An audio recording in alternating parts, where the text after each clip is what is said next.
Number 13 in the college football live rankings, the Nebraska Cornhuskers, of course, jumping from the Big 12 to the Big 10.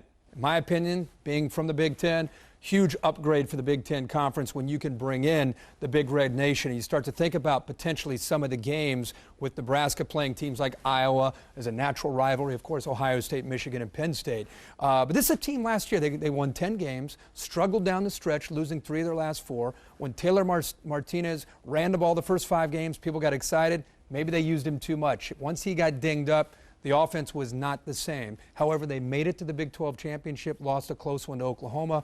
What do you think of this first year in the Big 10 for Nebraska? Well, I think it comes down to 2 words again. It's you lost your momentum. You lost 3 of the last 4 games. Are they hungry and are they angry? If they are, and I got a feeling that we all know that coach, Youngstown guy, there can be some hunger and some anger there. However, how's the team going to respond? They lost their momentum. They lost a bowl game. They probably should have won. They had better talent. They lost that game. How do they react? And I think that's going to be key. I think a big key is that Martinez was a freshman last year. And, you know, he was a special story in the first 5 weeks. Nobody could stop him. But he got dinged. And when he got dinged, the offense kind of showed you that they relied heavily upon his ability to run the ball. New offensive coordinator, Sean Watson, now is out. Tim Beck moves in to take over as the play caller. You got to think that they're looking around and trying to find some ways to take the pressure off of Martinez having to do it all. You know, trying to find the backs more chance to make plays. Finding something in the passing game to take the pressure off of Martinez, always having to make the big plays with his legs. One thing you're confident with, though, is that Martinez, because of his legs and his speed, that he is an asset, and they'll find a way to make sure they protect him, but they also use his explosiveness. Dynamic. His big playability. I did the Kansas State game last year when he went out in Manhattan. It was just crazy what he did in that ball game. Just running past people like they were nothing. You recruited a bunch of them at Florida in the day. But I think this football team, the disappointment that they had last year to their season, because they had national championship expectations, I think the edge about them now with Bo Pelini is going to come back strong, and the fact that they're in a new conference, that's what's going to help get them back up off the carpet. Yeah, and I think Bo Pelini, I mean, he sent a message, obviously, to the entire team when he confronted Taylor Martinez on the sideline last year. I mean, you could take from that what you will. I mean, some people don't like that kind of thing, but obviously, you know, he's running this program, and they know who's the boss. And I think the same thing can be said really about the assistants. And the players see a move like that and they say, look, I mean, this guy's being serious about this. Maybe a lot of those guys thought the same thing. Maybe they thought that they needed the change at the offensive coordinator position. But I think it all comes down to how Taylor Martinez responds when he's in the ball games. I think when he has been pressured, obviously he was a little dinged up, but when he's been pressured, he's made some very poor decisions, as a lot of quarterbacks do. But you're right. I think that they need to have ways to take some pressure off of his legs and just running the ball and be able to get him some downfield throws to take some pressure off. There's 3 things that are going to have a major impact on teams. You know, we're looking at preseason polls, which we all know what that means. Yeah. But it's momentum. Obviously, they lost some momentum. They have to get it back. You're not going to know the injury situation plays a big part. You just won't know what happens until that starts. And then you're going to take a look at the injury, the schedule. And right now, they're going from the Big 12 North, which, you know, everybody has their opinions on the Big 12 North, and you're stepping into the Big 10.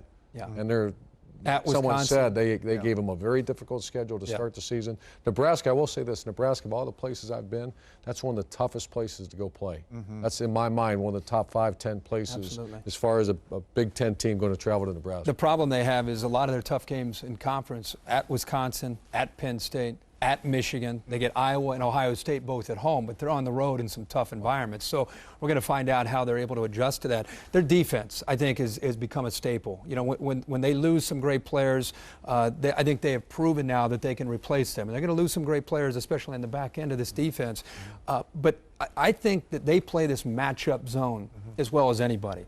And when you have 7 guys essentially on the field, hybrid guys that can cover in space, can defend the run, they rely on that defensive line. And Jared Crick coming back this year, I think could be Ndamukong Suh-like. He had a good year last year, decided to come back. He could become a dominant force and a guy to really pay attention to in the Big Ten because they rely so much on that front 4. I'll tell you another guy out there, Levante David. Oh, man. That linebacker, that guy's a beast. Yeah. I mean, he's all over the field. In some of the games you call, he's like 10-plus tackles a game. He's everywhere. And you know, you have to hope Crick comes back and he's healthy.